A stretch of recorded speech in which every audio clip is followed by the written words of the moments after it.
Yes, welcome. So my name is Nienke Jorna. I work as a hydrogen supply chain consultant at Royal HaskoningDHV. And I'm here with my colleague Bastian Knoors. He's our hydrogen director. And we will tell you a bit more about our point of view on the hydrogen offtake challenge. But starting, I would like to give you a brief introduction to our company. We are a consultant and engineering firm. We have been around for over 140 years. We are active globally with about 6,500 colleagues. And it's important to know that we set up an energy transition department already in 2015. And we have been working on hydrogen projects along the entire value chain since then. So starting with production abroad, all the way up to offtake industries in Northwestern Europe. We offer all kinds of pre-FID services, starting from strategy and road mapping for industries and governments up until conceptual design for project developers. And I think our main asset is that we understand the actual challenges our clients faces, as well that we are active along the entire value chain, and therefore we have this unique holistic perspective. So we'd like to take you into this perspective, starting with production, but the special focus on offtake today. So last December, the Hydrogen Council published a report showing the levelized cost of hydrogen predictions. And we see here on the left side that the expected cost of hydrogen in 2023 was $3 per kilo. However, actually, what we see is that this cost reduction didn't happen and that we are facing to prices 1.5 times higher than the first initial expectations 5 years ago.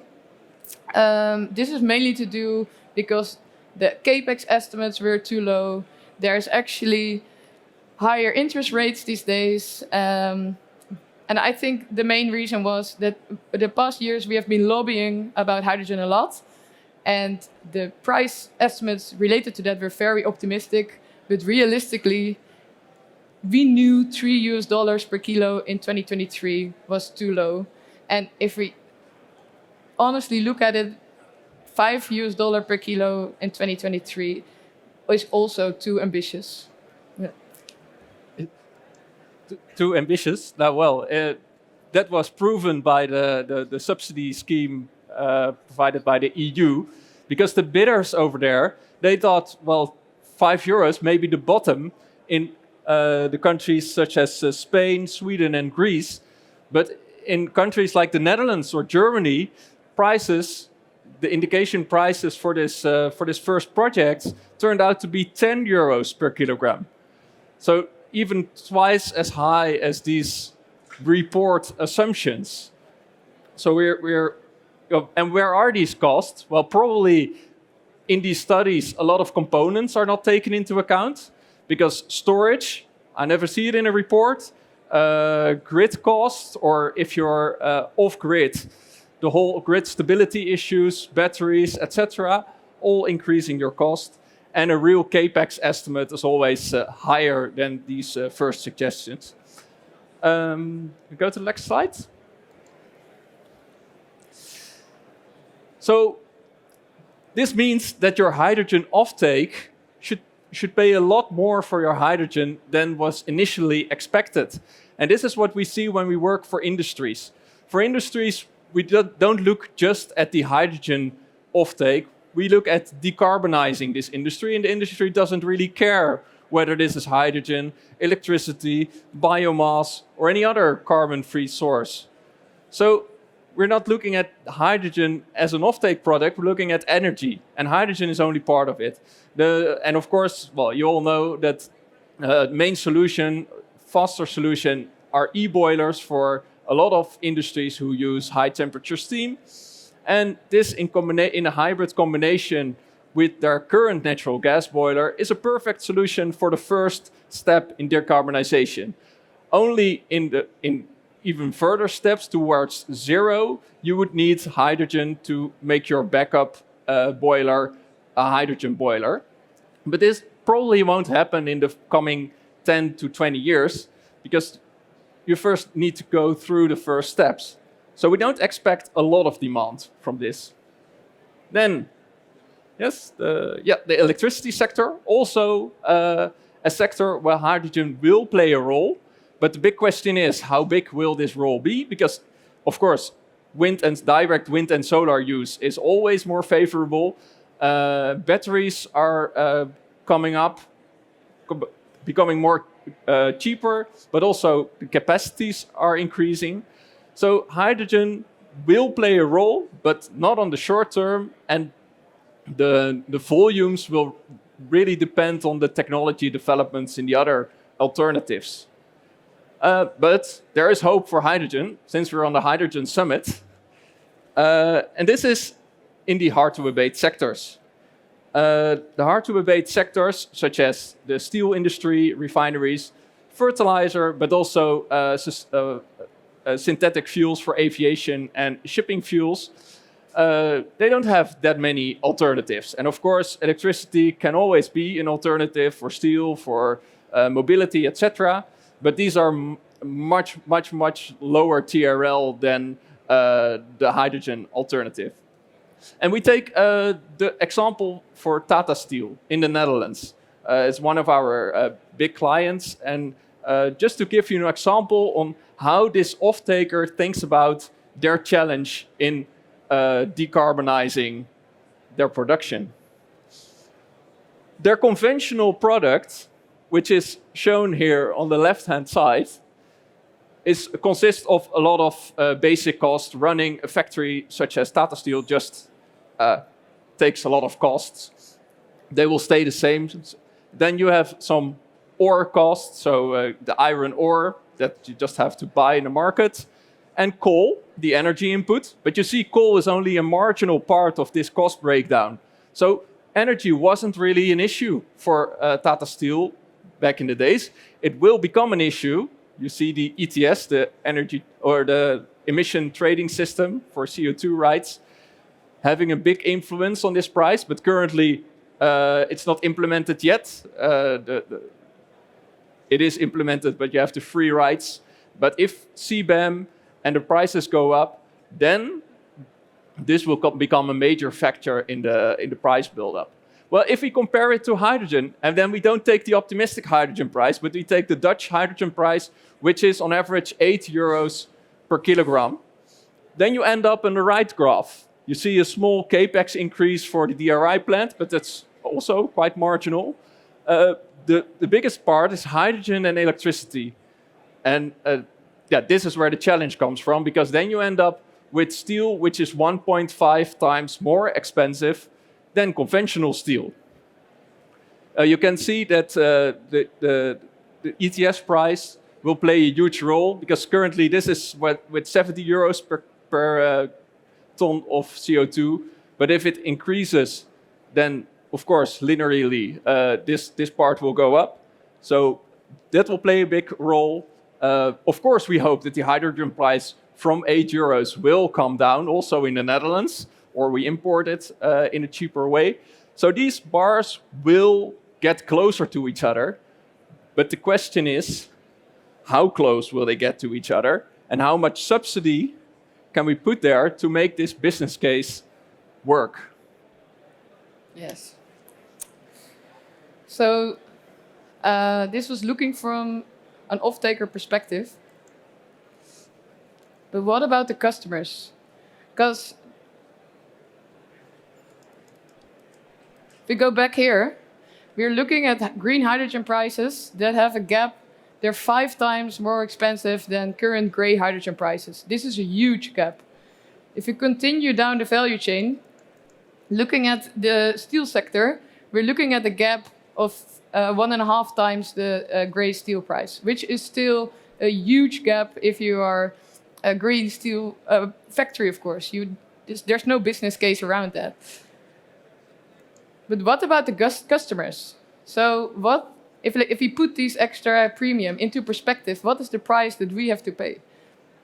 let's take this steel as an example. So if I want to buy a green steel fabric car,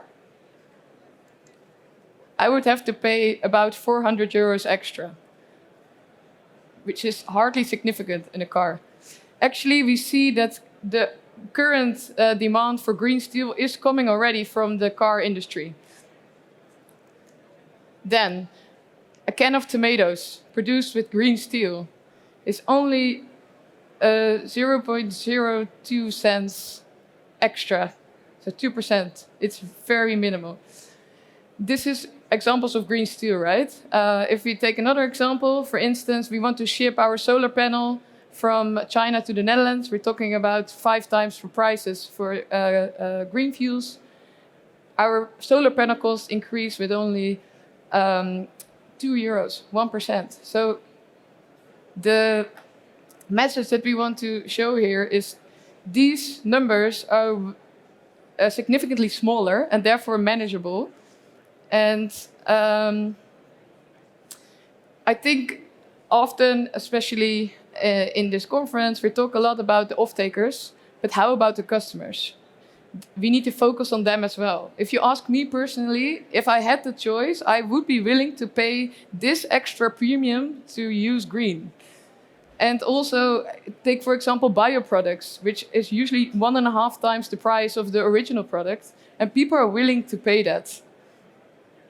So therefore, our message is, we think we should focus on the entire supply chain. There are a lot of innovations happening, reducing the costs, and it's definitely a focus point. But we should also consider the ultimate customer, the ultimate off-taker, which is us, the customers. Thank you.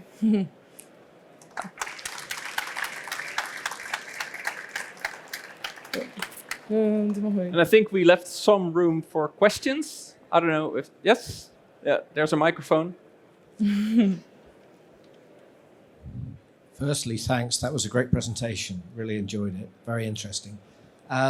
Did you also look at, with clients like Tata, at what you could reasonably expect those costs to develop? You made the point that earlier estimations were way too optimistic. Prices have gone up, interest rates have gone up, but where with scale and so on might we expect? What's the kind of new cost down curve? Yeah, well, if you look at the same reports from the Hydrogen Council, they just take the new price and they put the exact same learning curves on top of it, and it ends up a little higher than the previous estimate, but still much lower.